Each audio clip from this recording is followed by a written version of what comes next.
What's up, Gemini? How are you guys doing? It's time for your weekly check-in. We're going to see what's happening with you guys in the third week of January 2026. January, week 3. So, if any of you need a personal reading, you can find all the information on how to go about doing that down here in the description of this video. Let's get some good vibes in the air real quick. Get good vibes in the air and burn them like you just don't care. All right. All right, let's jump into this. Let's see how that energy's looking, man. How's the energy looking between Gemini and the person they're dealing with? Third week of January. How's it looking? How's it looking? Boom. 2 of Wands. You know what that means, right? Means no decision is being made and no action is being taken. Hey, at least it's being contemplated, though. I mean, that isn't really a step in one direction or another, but at least it's energy. You know, at least it's contemplation. Better than nothing, right?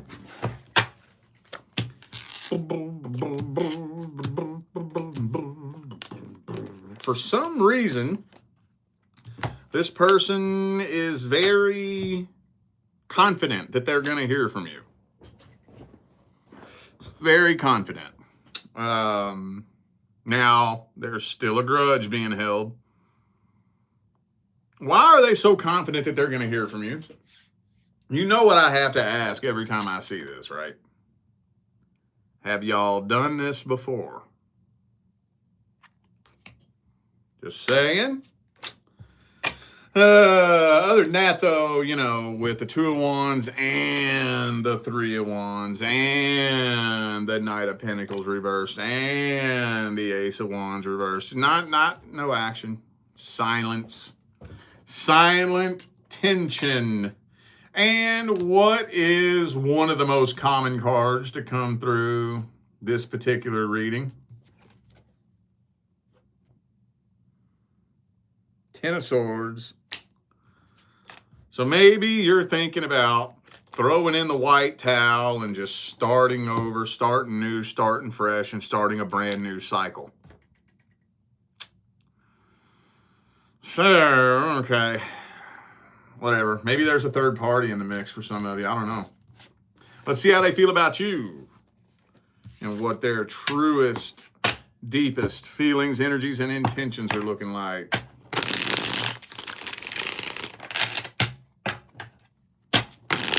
How does this person feel about Gemini, universe? They're putting on a show for you. They definitely putting on a show for you. Ace of Wands reversed again. They still feel a karmic tie, which they still feel a real strong connection with you. A real strong connection. And they're convinced in their mind that you still feel a real strong connection with them too. Now, obviously, if you're here watching this video, you fucking do, right? So they know you feel a connection with them too. But they want you to be the one to fold under pressure and come forward. Now, why could that possibly be? Because that gives them the power. I know it's so stupid and so childish and so petty, but when you have any kind of connection, family, friendship, romance, whatever, I know this sounds so stupid, but the person with the most power is the person that cares the least, right? I know it's so stupid, but a lot of people like to play with that. Because if you can play with and manipulate the perception of that, and you obtain perceived power, well, then you can manipulate situations like that. So if it appears as though they care less than you, then they can still successfully weasel power into their hands that they really don't have. I know that sounds very paradoxical and counterintuitive, but it's kind of what I'm feeling here. If you dealt with somebody that has an addiction issue, no, they are not clean. So, whatever. I think you pretty much get the point here, right? Could be a Capricorn for some of you. Let's get the advice. What's the advice?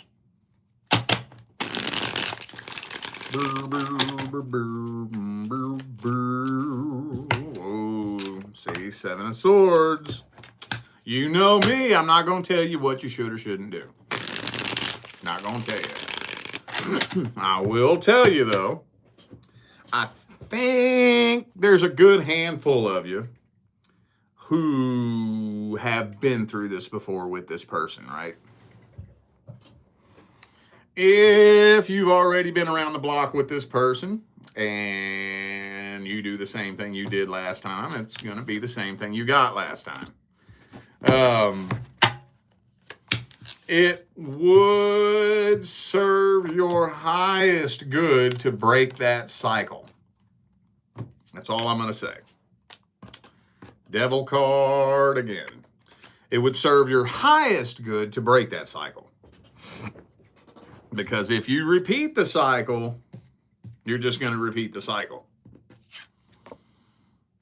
I mean, you all have heard me go on and on and on about that at great length. I don't want to beat that drum to death.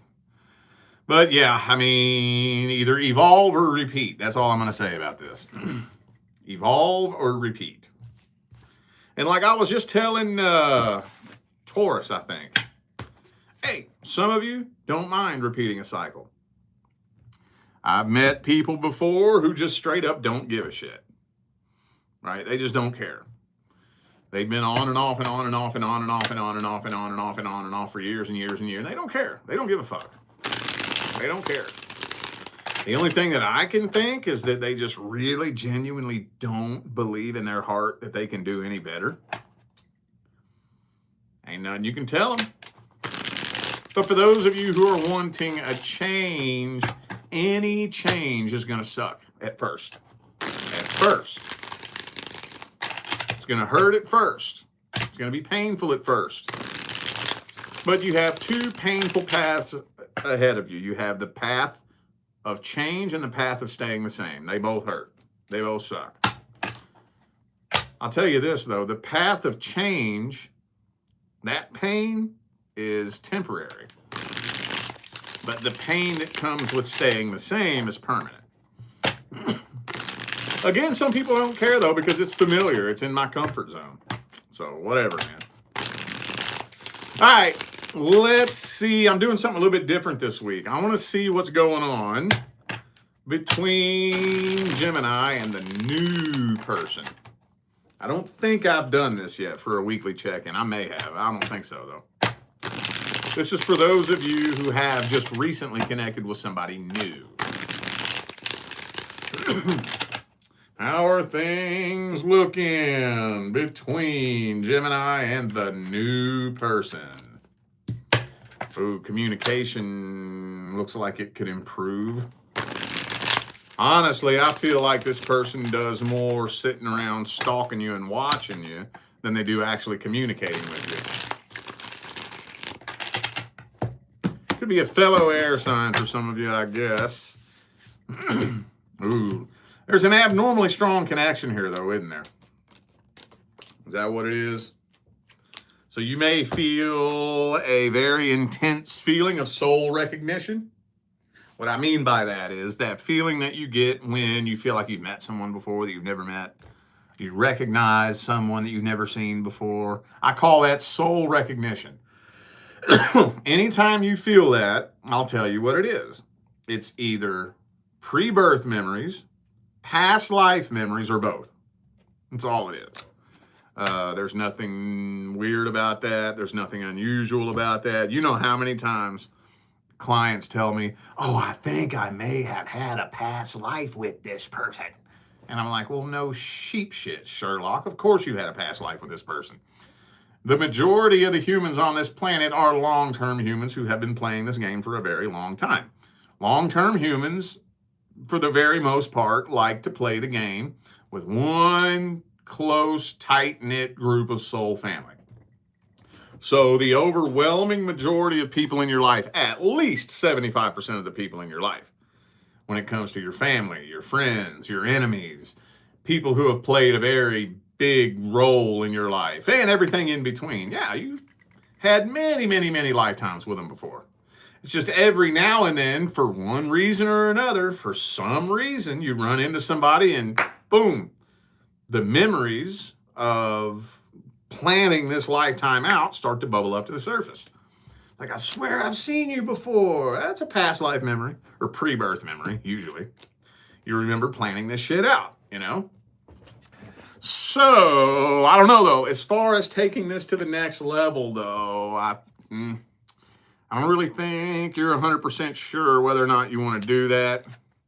Still holding back. I don't think separation is happening. I just don't really think a decision is being made to take this to the next level just yet. All right, well, let's see their feelings, energies, and intentions towards you. How do they see you? How do they feel about you? What's their energy look like in general? What kind of person are they?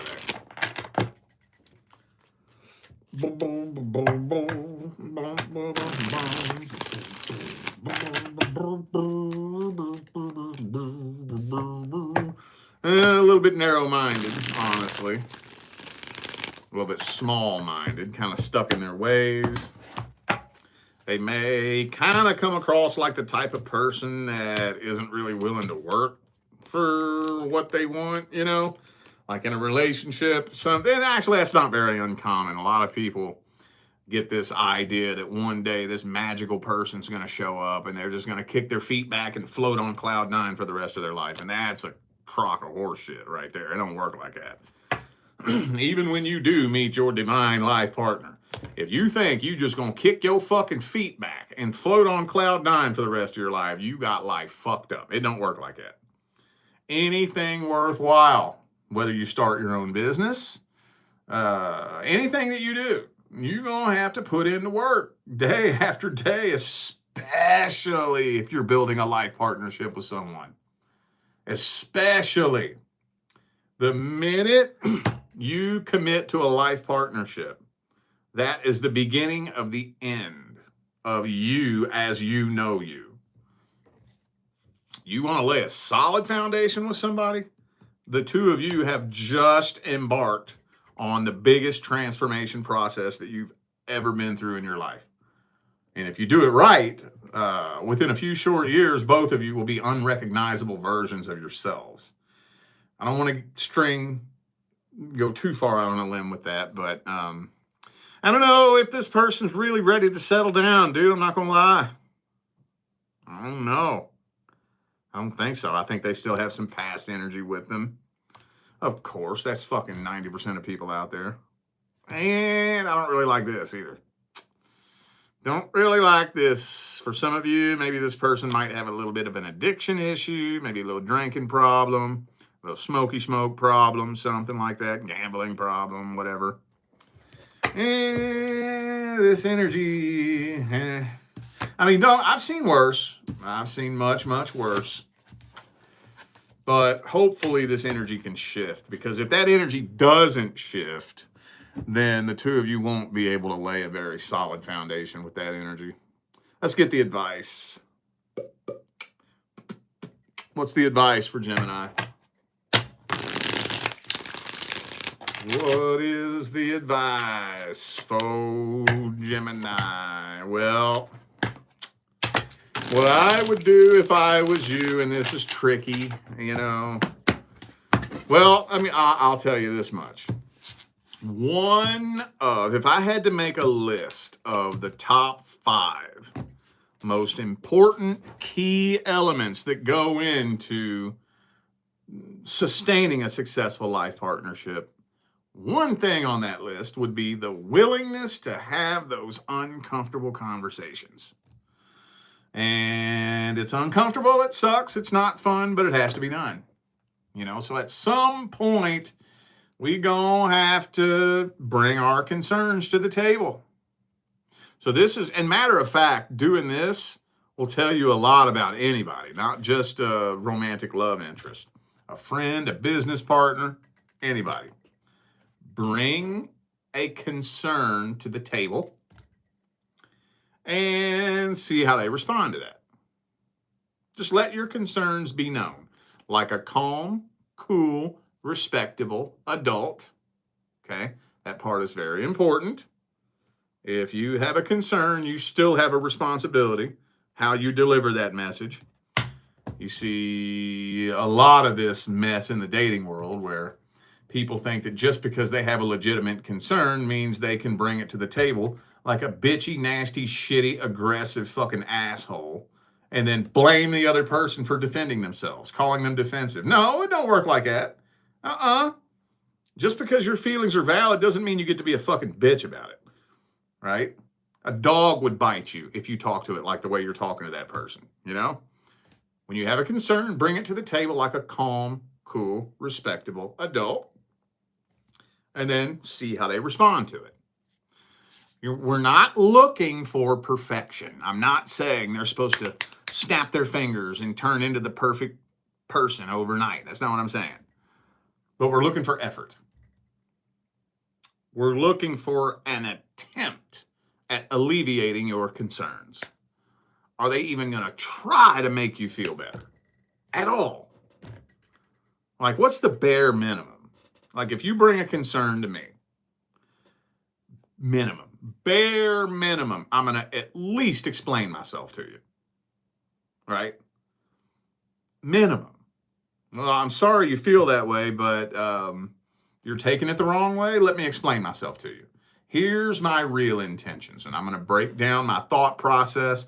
I'm going to break down my perspective, my perception. I'm going to explain where I'm coming from, how I feel, what my intentions are. That's minimum, bare minimum, because I'm trying to make you feel better. I'm trying to let you know that I'm sorry you feel that way, but that's not what's happening here. You know, minimum. Ideally, though, if you bring a concern to me, I don't want you to feel that way. I'm going to work on it. If it's a legitimate concern, you know, like if there really is something that I need to work on, okay, I'm going to work on it. I don't want you to feel that way, right?